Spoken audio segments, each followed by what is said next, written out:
September 15th, 2008, Lehman Brothers filed for bankruptcy. Financials took a big beating. Lehman down almost 20%. U.S. investment bank Lehman Brothers collapsed, unleashing a global financial crisis. Lehman Brothers, the fourth largest investment bank in the world, declared bankruptcy. Of Lehman Brothers collapse hits book stands today. दोस्तों नमस्कार, स्वागत है आपका हमारे YouTube channel में। दोस्तों यह वह दौर था जब लेमन ब्रदर एक समय विश्व के सबसे बड़े बैंकों में चौथे नंबर पर था, लेकिन अचानक आई वैंसिंग मंदी इसका अरबों रुपए का साम्राज्य ढह गया और ये बैंक दिवालिया हो गया।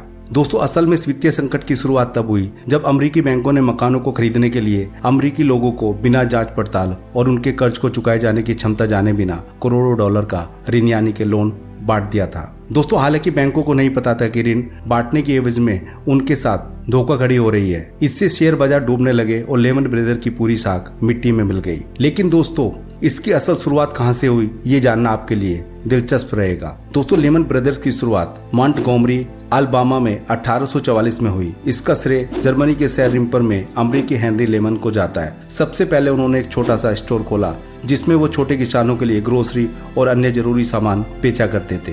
दोस्तों सन 1850 ईस्वी को इनके दो भाई मेयर लेमन और इमैनुअल मेहन ने भी इसी व्यवसाय को ज्वाइन किया। इस तरह तीनों भाई साथ में काम करने लगे और कंपनी का नाम बदलकर लेमन ब्रदर्स हो गया। इसके कुछ सालों बाद हेनरी लेमन की मौत हो गई और बाकी दो भाइयों ने ही कंपनी के नाम को आगे बढ़ाया। लेमन ब्रदर ने कंपनी में नौकरी के लिए एक नीति बनाई जिसके तहत केवल लेमन ब्रदर के सदस्य ही इस कंपनी में नौकरी कर सकते थे। दोस्तों यह सिलसिला 1920 तक चला और तब यह किसी भी अन्य व्यक्ति को इसमें नौकरी नहीं दी गई। इसके बाद कंपनी ने अपना क्षेत्र बढ़ाया और कमोडिटी में भी व्यापार की शुरुआत कर दी। कंपनी को बड़ा फायदा हुआ तो आगे उन्होंने पेट्रोलियम एक्सचेंज में काम करना शुरू किया और सरकार की ओर से बॉन्ड बेचने के काम में जुट गए और वहीं सरकार ने इनके काम को देखते हुए इन्हें वित्तीय प्रबंधन का काम भी सौंप दिया। दोस्तों इसके बाद उनकी किस्मत के दरवाजे अपने आप खुलते चले गए।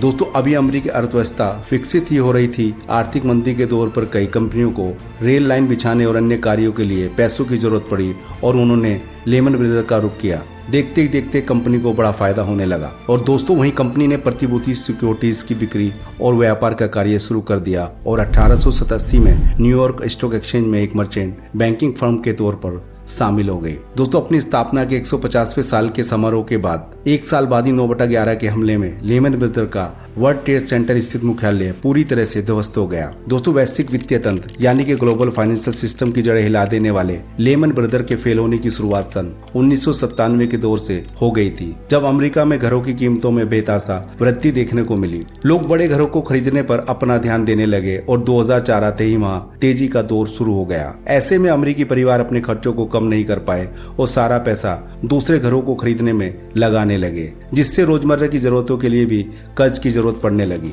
दोस्तों ऐसे में जो परिवार अपने खर्चों में कटौती नहीं करने से परेशान थे वह भी बैंक के दरवाजे पर थे।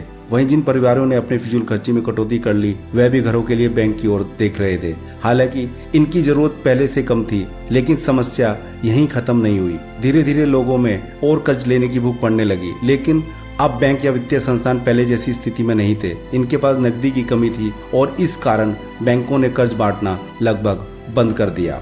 दोस्तों इसी बीच अमेरिका में होम बाजार में करीब आधा हिस्सा रखने वाले अमेरिकी सरकार समर्थित वित्तीय संस्थान संघीय राष्ट्रीय बंधक एसोसिएशन फैनी मेई और संघीय गृह ऋण बंधक निगम फ्रेडी मैक के ऊपर भी संकट के बादल छाने लगे।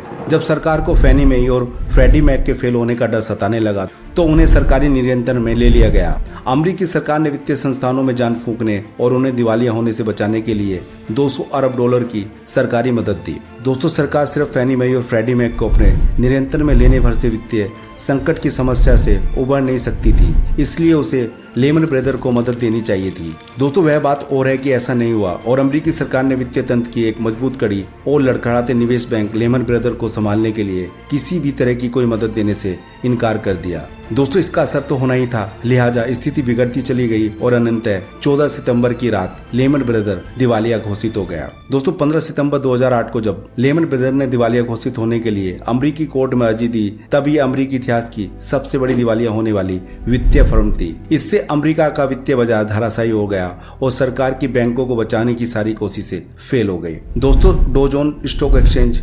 4.4% यानी के 504 पॉइंट की गिरावट के साथ बंद हुए, जो अमेरिका के 9/11 आतंकी हमले के बाद की सबसे बड़ी गिरावट थी। और वहीं अमेरिकी स्टॉक एक्सचेंज के नैस्डैक में 24 मार्च 2003 के बाद की सबसे बड़ी गिरावट दर्ज की गई। दोस्तों वहीं पेरिस के CAC 40 और यूरोप के FTSE index, Australia, Taiwan, Singapore और अन्य कई एशियाई देशों के स्टॉक मार्केट धड़ाधड़ उल्टे मुंह गिरने लगे। दोस्तों हालांकि भारत के शेयर बाजार पर भी इसका व्यापक प्रभाव पड़ा और लेमन ब्रदर के दिवालिया होने के बाद वैश्विक सुस्ती आने के बाद एक साल के भीतर ही सेंसेक्स 52% गिर गया और साथ ही सरकारी हस्तक्षेप के बाद स्थिति सामान्य हो गई और भारत का बैंकिंग तंत्र वित्तीय संकट की चपेट में आने से बच गया। दोस्तों लेमन ब्रदर तो फेल हो गया, लेकिन सरकारी सहायता के अभाव के चलते पूंजीवादी अर्थव्यवस्था पर प्रश्न चिन्ह लग गया। दोस्तों आपको जानकर ताज्जुब होगा कि लेमन ब्रदर के फेल होने से 6 दिन पहले विश्व की विख्यात rating agency Standard and Poor's ने फर्म की निवेश ग्रेड रेटिंग ए रखी थी। दोस्तों ऐसे में कुछ दिनों बाद ही ऐसे संस्थान का दिवालिया हो जाना क्या